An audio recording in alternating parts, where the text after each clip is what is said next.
Welcome to my studio.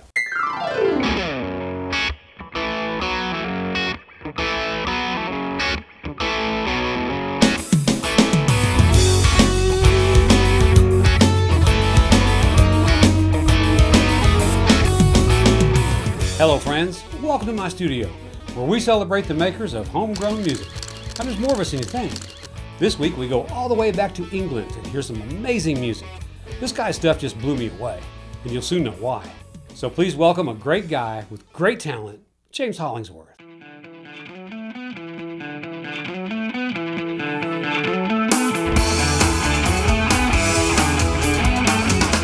James Hollingsworth.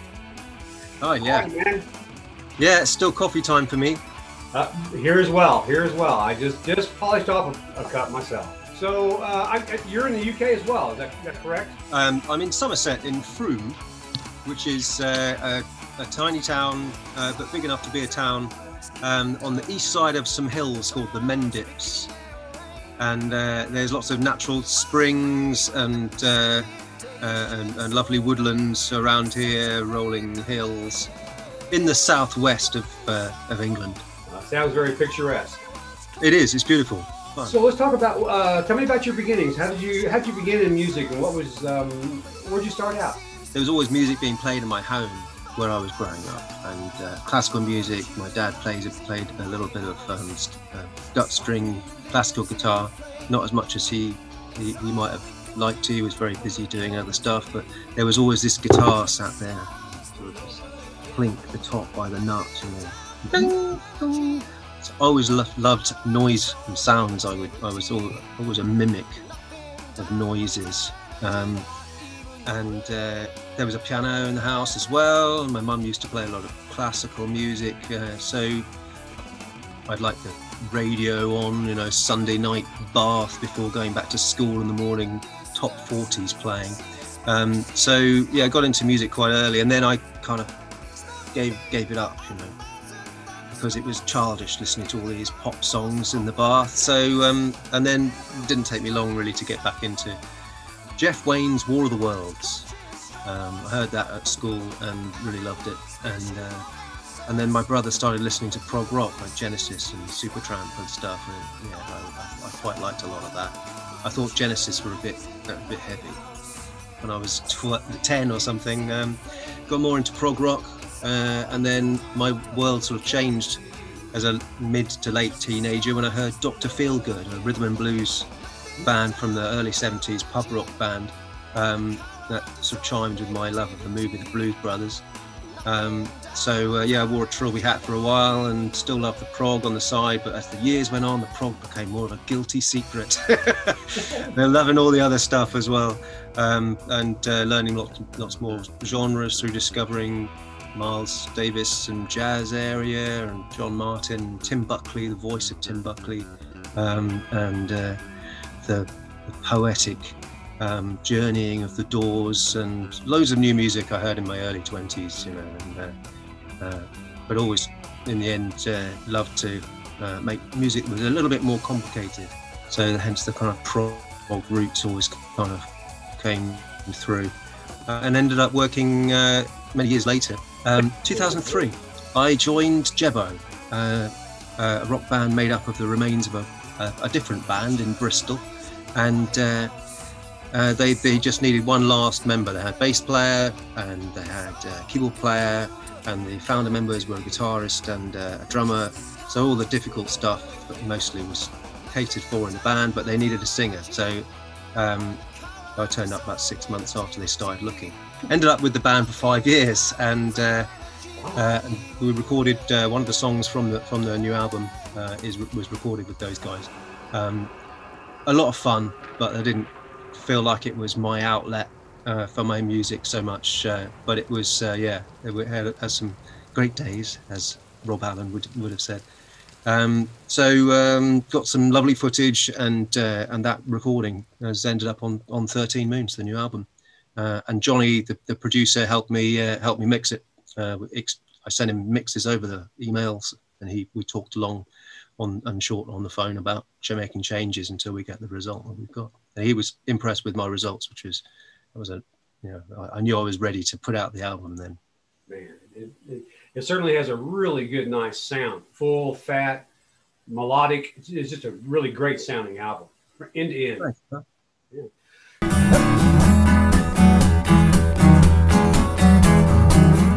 So what was your inspiration to start writing your own stuff? Did you feel that very early? I did. I felt that very early. When I started writing music kind of in my head, it's kind of, I would be quite gregarious if there were people around, but I was happy with my own company and, you know, long walks, going off with the dog. I'd be writing stuff in my back of my mind. I started writing music in my head about 11, 12 years old. And it's a slow process, you know. It took me 3 or 4 years to have like two songs, but they were kind of coming through. But I didn't have any vehicle. My first band, I was drafted in as bass player. I thought I was just going to sing. So that's how I ended up learning bass. So that was the instrument I played first in the first 3 or 4 bands. I was a bass player and singer. But I along the way, I always had the acoustic guitar, very similar acoustic guitar to my brother's. 1980s Fender acoustic. That's a guitar I worked with for the first 30 years or whatever it was. 25 years, I should say. Wrote a lot of songs on there. Yeah, that was working with bands. I needed a vehicle for these songs.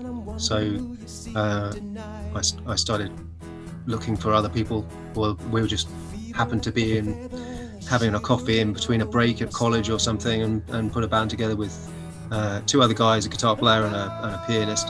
Great jam sound we had, but it's that time of your life, you know, everyone's going off to college and stuff, and that never really came to much. But I've kept in touch with the guitar player. Music's just always really appealed to me, and I've tried to stay true to like a promise I felt that I'd made. So you record tracks there at your home? Well, these days, yeah, I am working from home. Everyone's working from home these days. But between then and about from age 11, you know, my first recording, they were all on cassette tape. And then later moving on to 4-track cassette, and then mini discs, arrays of mini disc recorders, at gigs, some of my live recordings with mini disc recorders, and also field recordings. There's some sound effects which you can hear on the album. And then 20 years ago, I realized it was when I started getting into computer recording. Windows 2000 machine I had, and it could just about cope with 20 tracks of audio. Let's talk about Far Away From Home. What was the inspiration for the song, and tell me a little bit about it. It was written 2 or 3 months after I split up with my first girlfriend. So it was like a kind of a re-emergence moment out of the kind of the love bubble.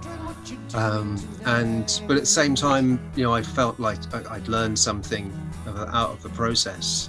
So it was a kind of a realization, in a way, of what love I could find in the future, or what love I might re-find, and kind of like there's a prescient memory of some kind going on. So that's the theme of the lyrics, if you can make any sense out of them. that's where that came from. Quite in keeping. Very good to be back.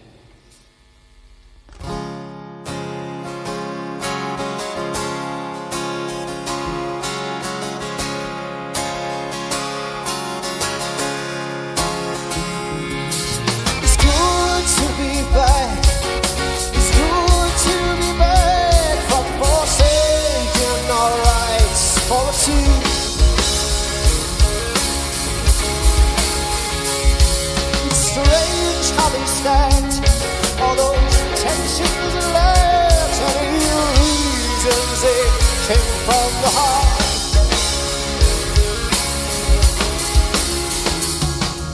Saved by the edge to listen, brought muffled my ears to retrospect. On hear the sound of the voice.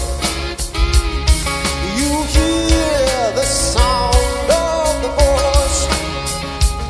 Yeah, you hear the sound of the voice. Yeah. Hear the bells are tolling far away from home.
no doubting resolve.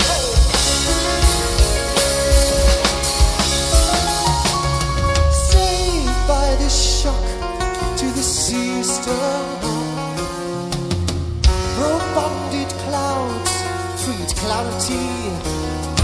Oh, when you hear the sound of the voice, yeah, you hear the sound of the voice, yeah, you hear the sound of the voice, yeah.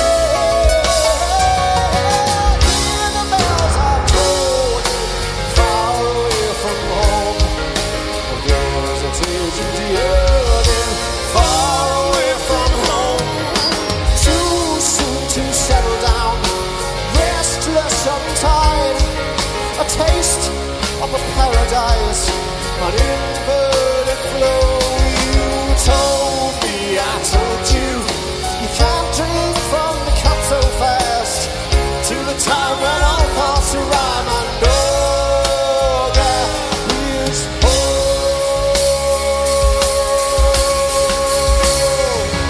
I know that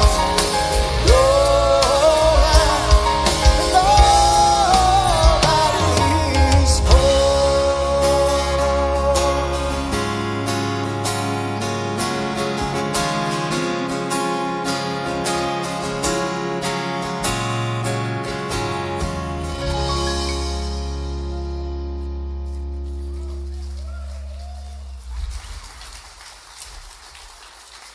Thank you very much. That's awesome. What do you hope people take away from your music? They may take away many things that are beyond my conception, because music for me is a kind of a doorway to exploring what's going on for oneself. So there's always what the artist intended, and then there's what you get out of it.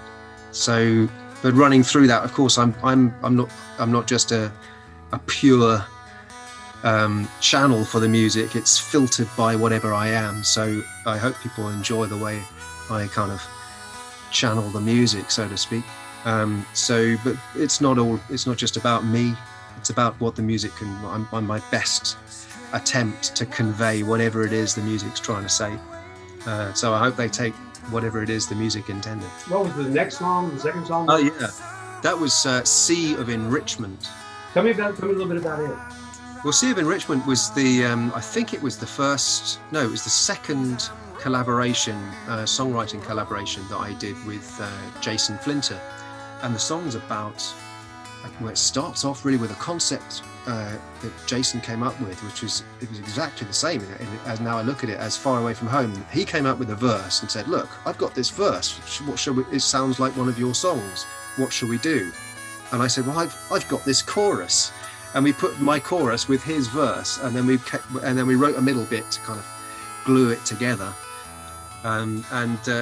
Weirdly, the words kind of did make some sense from the two verses and two sections of verse and the chorus from each of us.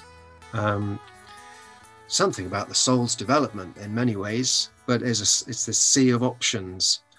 I think and you can get lost in it, and you're still in your own situation as you're trying to find your way through. So it's a journeying song.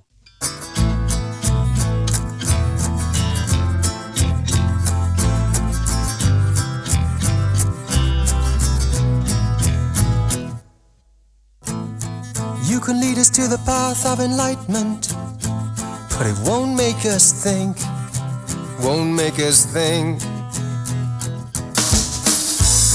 Set sail on the sea to enrichment, but we're likely to sink, And you can't make up your mind. You know you want to, And you can't alter a lie. You're gonna have to tell it this time.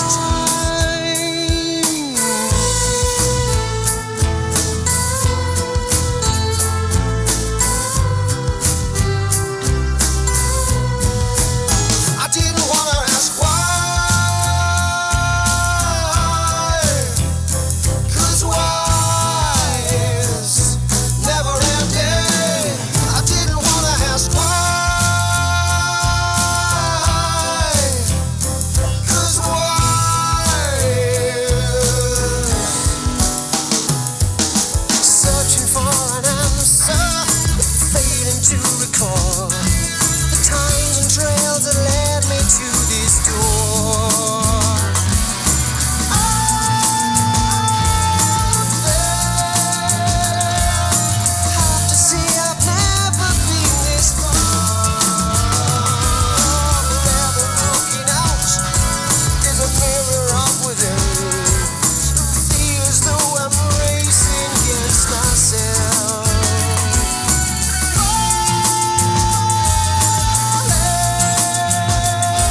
courage to speak when the truth is spoken for.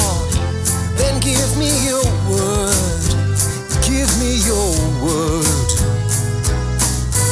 One way to trust with no illusions is look to ourselves, look to ourselves. And you must make up your mind.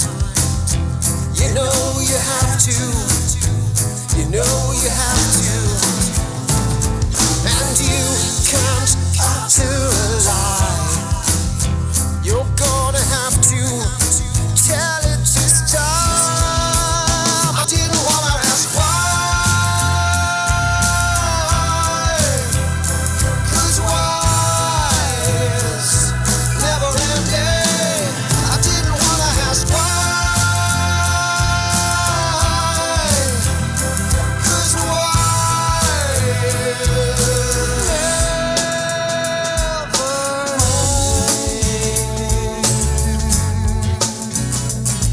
never ending. Never ending. Why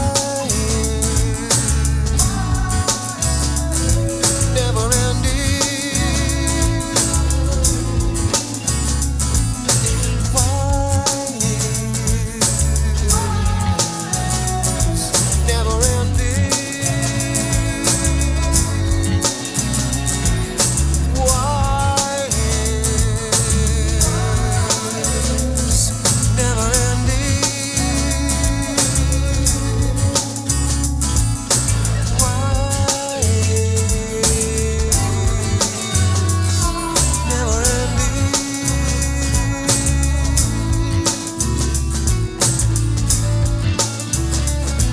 Never ending.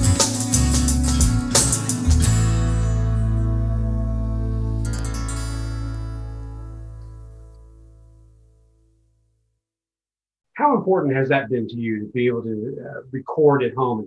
That's been the constant all the way through. It's only really recently that I've been confident enough that my results are worth putting out there, to the extent that I'm confident now. But it was crucial to being able to write.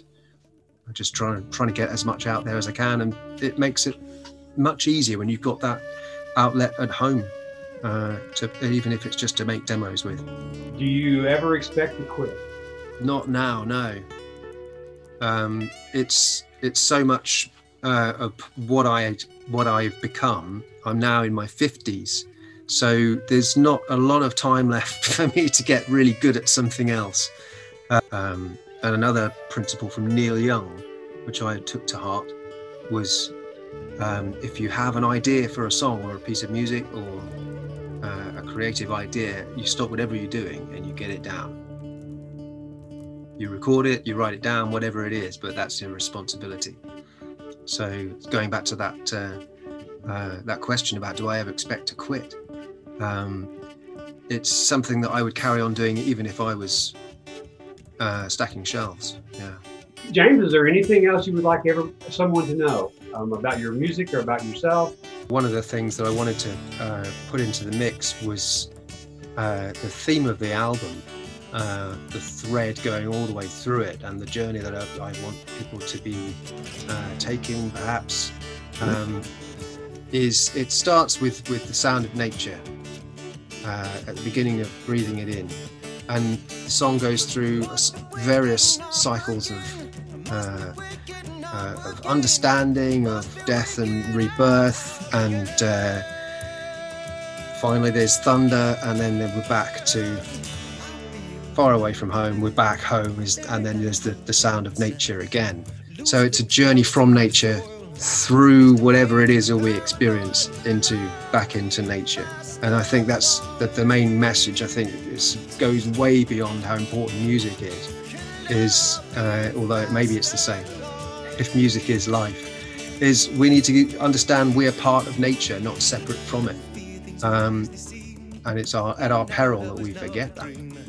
But there's a lot of beautiful things going on at the moment, and life is having a good resurgence. So I always try and hashtag permaculture as much as I can. That is a beautiful sentiment, and it will definitely make the show. Absolutely. That's wonderfully said and wonderfully felt. Absolutely. Sweet. Yeah. Well, James, thank you so much for your time. And thank you for giving us, sharing your music with us and sharing your time with us. Oh, thank you for talking to me. That's great. What'd I tell you? Wow, right? I've listened to James' latest album 3 times, and it just keeps getting better. If you'd like to show off your home studio, email us here at wtms.fridays.8pm@gmail.com. And that's a wrap on episode 9. Thanks so much to everyone that joined us. And join us next week for some more amazing homegrown music. We'll see you then. Until then, welcome to my studio.